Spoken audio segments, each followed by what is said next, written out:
Challenge చేస్తున్నా, నా ఆధీనంలో లేకపోతే నా కుటుంబ ఆధీనంలో కనుక ప్రభుత్వం సంబంధించిన ఏమైనా ఉన్నట్టు కనుక నువ్వు నిరూపిస్తే నేను స్వచ్ఛందంగా తప్పుకుంటా.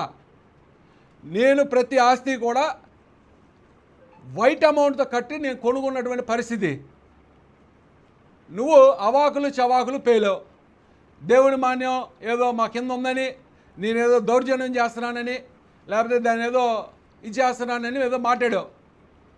నేను అడుగుతా ఉన్నా, ఎక్కడైనా దేవుడి భూమి, దేవస్థాన భూములు కౌలుకి వేలంపాట నిర్వహిస్తే ఆ రైతు వారీగా పాల్గొన్నటువంటి రైతు కౌలు కట్టి ఆ పంటలో దిగాలి, ఆ పొలంలో దిగాలి.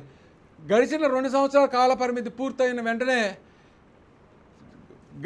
సుమారు మార్చి అనుకుంటా, నాకు సరిగ్గా గుర్తులేదు, మార్చి కానీ లేకపోతే ఫిబ్రవరిలో కానీ అయిపోద్ది కాల పరిమితి. వాళ్ళు ఈవో గారు వచ్చి మళ్ళీ రెన్యూవల్ చేసుకోండి, మీరు వచ్చి పాట పెడతామని పాల్గొని అన్నాడు. అయ్యా వద్దు, దేవుడికి ఆ పంట ద్వారా వచ్చే డబ్బులు మా గ్రామంలో రామలింగేశ్వర స్వామి కళ్యాణం చేయడానికి మాత్రమే ఉపయోగించాలని షరతులతో రాసి ఉన్నటువంటి పరిస్థితి. నేను కావాలంటే ఆ 1,09,000 రూపాయలు నేను సొంతంగా నేను డొనేషన్గా ఇస్తాను, మీరు ఎటువంటి ఇది పెట్టుకోమని ఎవరి నుండి వేలంపాటు పెట్టుకున్నాను. 4 సార్లు వేలంపాటు పెట్టారు, ఒక్కడు కూడా పాల్గొలా.